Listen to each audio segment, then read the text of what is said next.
What's up, YouTube?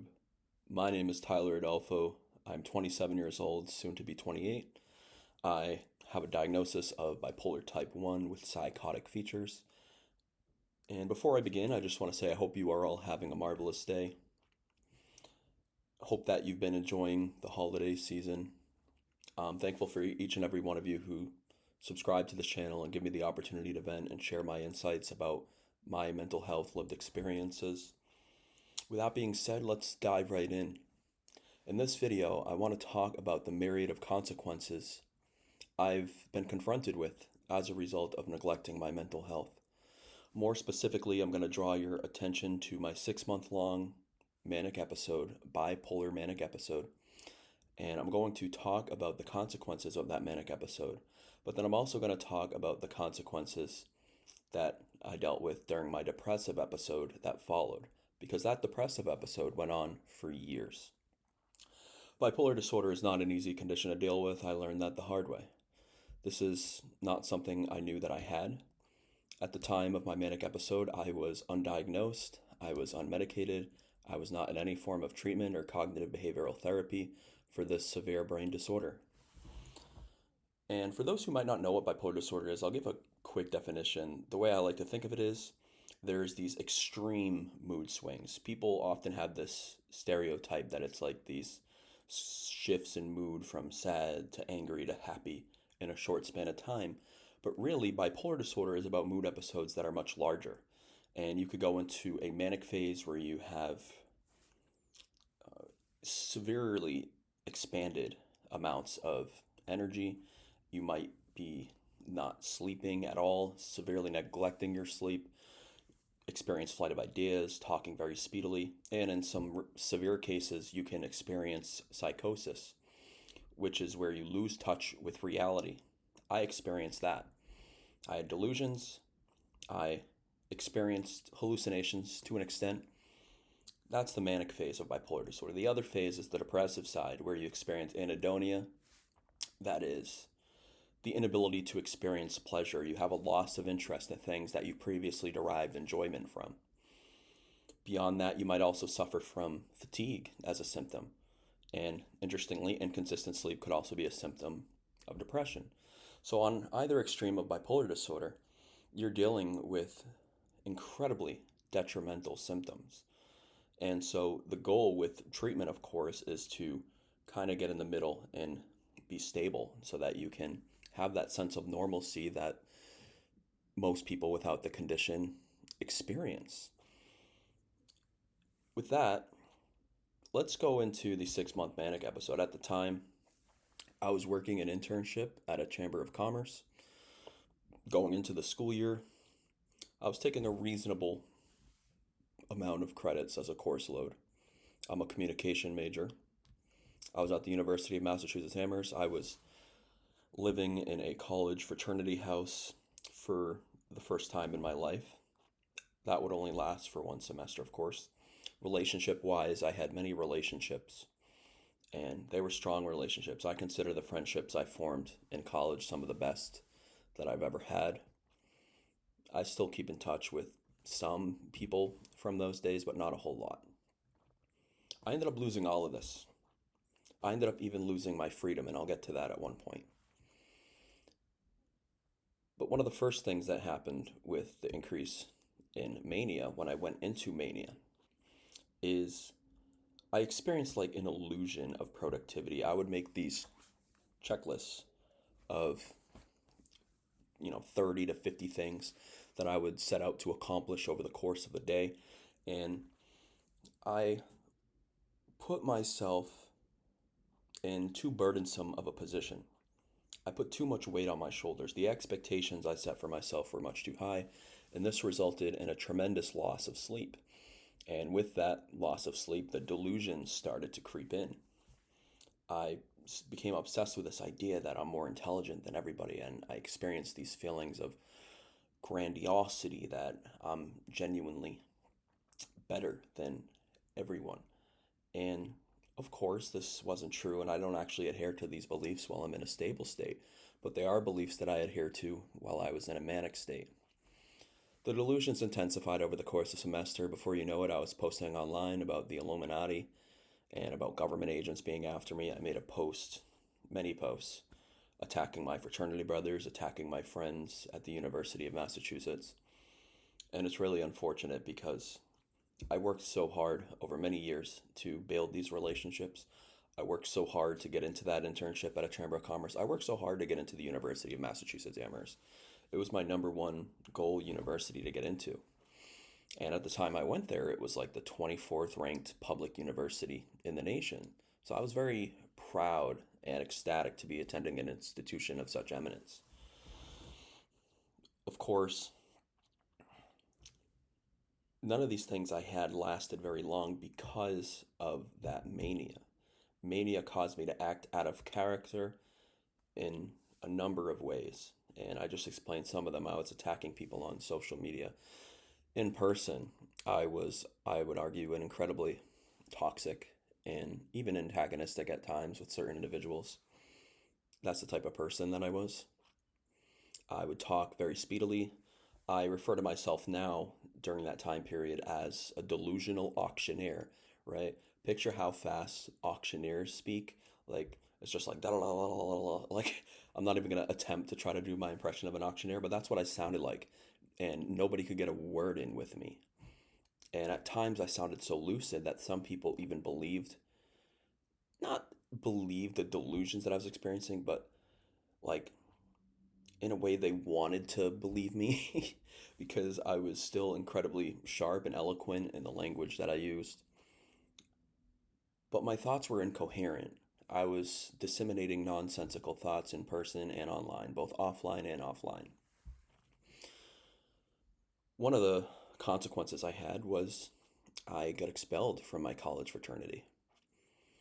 And it was because of social media posts I spread online attacking members of the fraternity.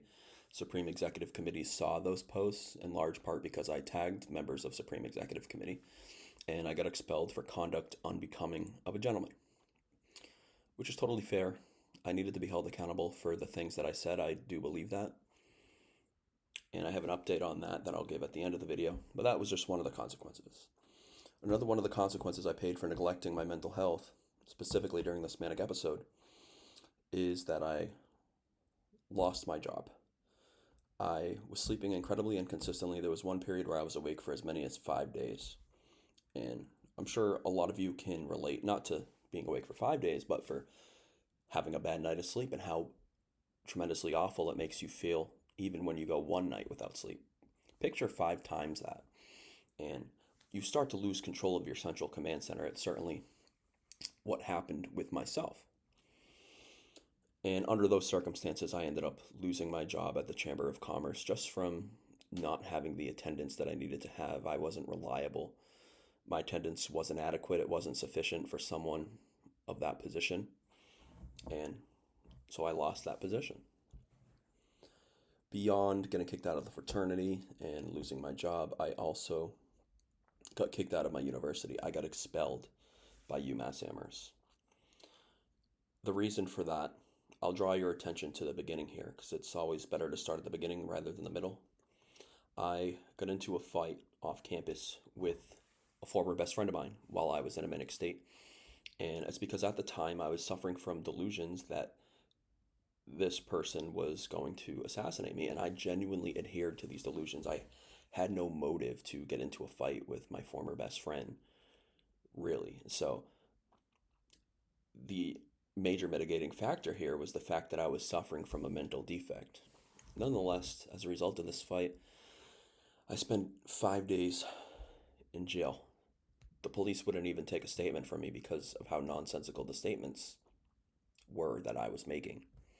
Everything was incoherent, and I remember the police report saying that this person might be suffering from a mental illness. So even the police could see that something was off for myself. A witness, a bystander, stated in their statement that, it appears that there's something wrong, and I thought that the person was like crazy. And the person I got in a fight with, my former friend, also said in an interview with police that I know he has mental health issues now. And so, instance after instance after instance, there was a lot of evidence that I was not mentally well at the time. I tested negative on the breathalyzer, so I wasn't consuming alcohol at the time, and I had tested negative for drugs prior and post incident at different time periods. So this wasn't an influence of a drug or a substance.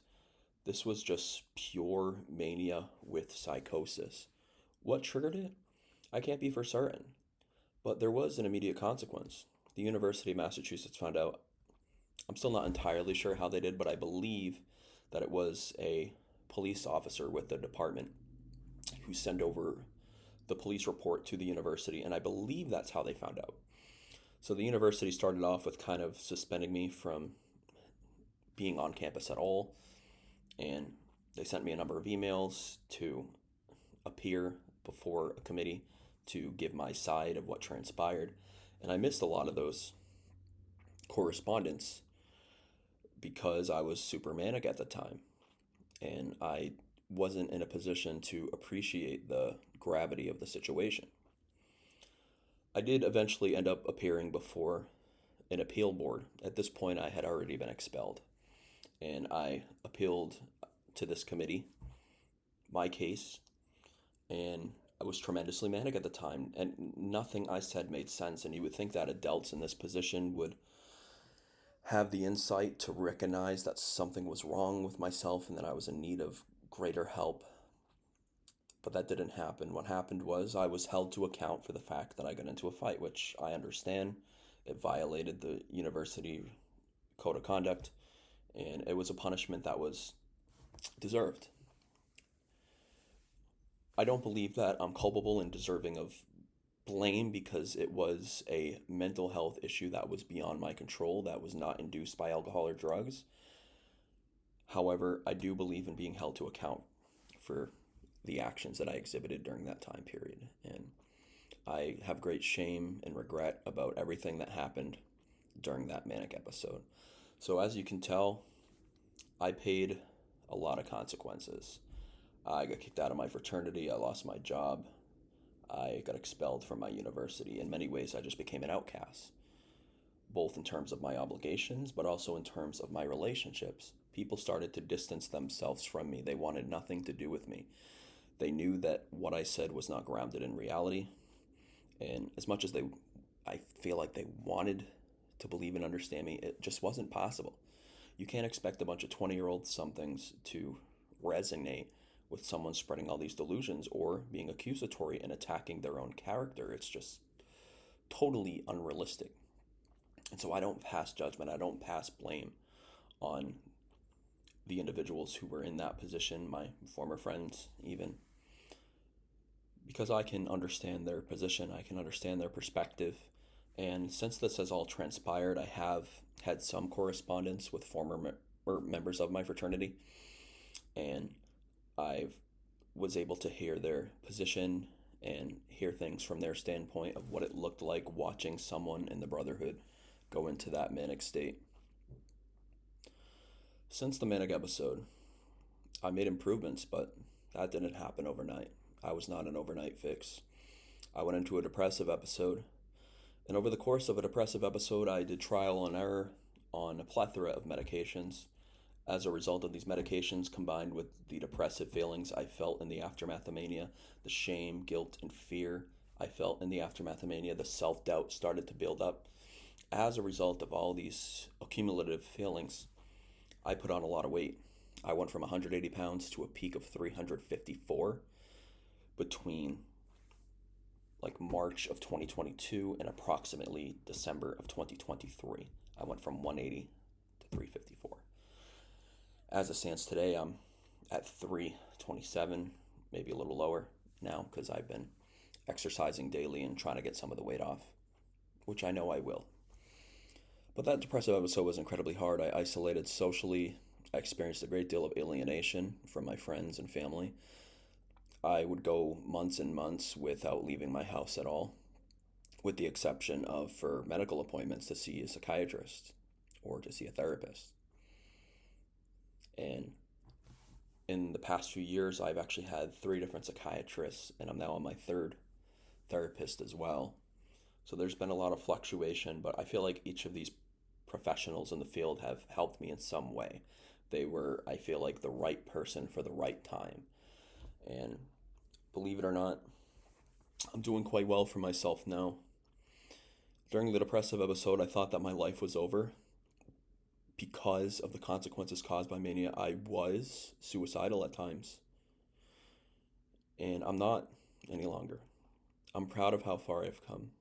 Mentally upstairs, even if things don't work out in terms of my obligations in school and the work field and everything else, at least I have my sanity back, and that's something I'll forever be grateful for because without my sanity, there's no denying that I would still have those burdens on my shoulders.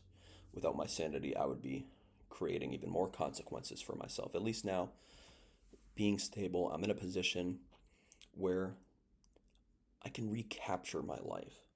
I've said before that a part of me died with my bipolar disorder episode. It felt like a part of me died during mania and depression.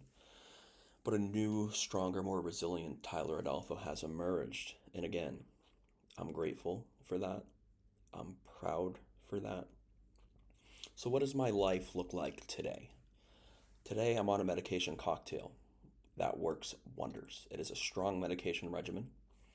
And on this medication regimen, that consists of Vraylar, Wellbutrin, Lexapro, and lamotrigine, I'm able to experience stability like I haven't been able to in many years. I have bolstered confidence and self esteem for the first time in many years. But it's not just medication that have allowed me to get to where I am, it's also therapy. Learning cognitive behavioral therapy, participating in group therapy, and learning about the different coping mechanisms that are available to deal with stress, the alternatives to drugs and alcohol, and other unhealthy mechanisms. It's made a world of difference. I was able to work a position when I thought that I would never work again, and I quickly got two promotions in the span of just a few months. I only ended up working that position for 7 months, but I got some management experience and was able to polish up my resume a little bit. I was extremely worried that the gap of time of me recovering from my episodes would result in tremendous difficulty for me getting a job, but it didn't present as much difficulty as I thought, and I was able to get some leadership experience, which is great. I was also able to get into school again. Even though my appeals and attempts to get back into the University of Massachusetts Amherst were emphatically denied by the administration there, I was able to transfer to a new university. And it's an excellent university. They have amazing programs. They have fantastic post graduation income numbers and like average earnings after 6 years after graduation. Like the figures all look great and they stack up great against other institutions. And the professors there are phenomenal.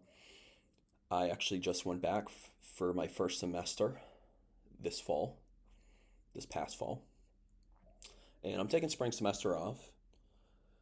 But that's just because I want to be in the best position possible while I'm in school so that I could get the best grades possible and get the best chance possible of getting into a competitive law school program. My long term goal is to become a lawyer.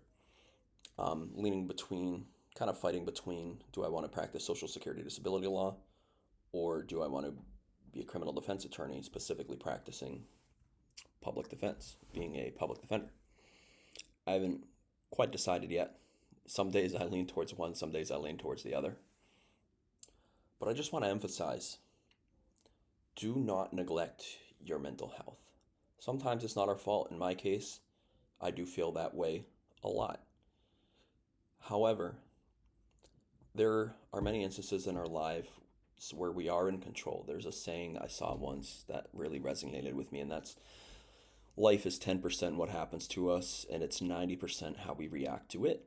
In other words, we all encounter obstacles, but what truly separates us is how we react to and overcome them because we're all going to face hurdles, we're all going to deal with hardships. The hard part is dealing with it in a healthy, effective way. It's not easy, it's a challenge. I get it, I've been there, but you can do it. So don't give up on yourself. You have a sense of purpose, whether you know it or not. You have a purpose in this world. You stand to make a positive difference in this world, no matter your circumstances. So believe in yourselves. Never give up. And a saying that I heard that I really resonate with, it comes from the National Alliance for Mental Illness, and that is never surrender hope. Thank you everybody for watching. Again, my name is Tyler Adolfo. If you're new here, please hit that subscribe button. If you enjoyed this video, hit that like button so that more people can see this video. I appreciate each and every one of you. Love, light, and tranquility to all.